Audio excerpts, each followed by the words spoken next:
સમગ્ર જિલ્લામાં તારીખ 1 ઓગસ્ટથી 8 ઓગસ્ટ સુધી વિવિધ થીમ આધારિત નારી વંદન ઉત્સવની ઉજવણી થઈ રહી છે, જે અંતર્ગત બેટી બચાવો બેટી પઢાઓ દિવસ નિમિત્તે વેરાવળની ચોકસી કોલેજ રાજેન્દ્ર ભુવન રોડ પર જનજાગૃતિ રેલી યોજાઈ હતી।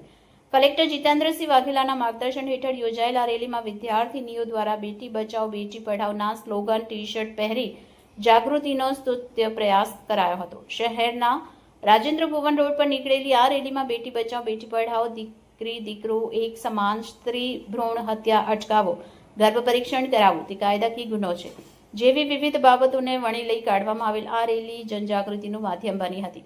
મહિલા અને બાળ અધિકારીની કચેરી દ્વારા વિદ્યાર્થીનીઓ માટે અલ્પાહારની સુનિયોજિત વ્યવસ્થા કરવામાં આવી હતી।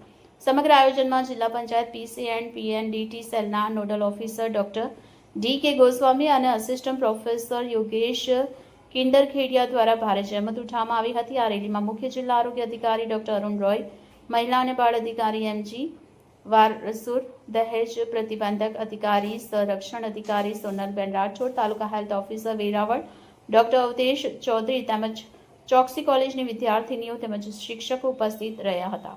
અહેવાલ પ્રકાશભાઈ કારાણી, આઝાદ મીડિયા લાઈવ, વેરાવળ, સોમનાથ।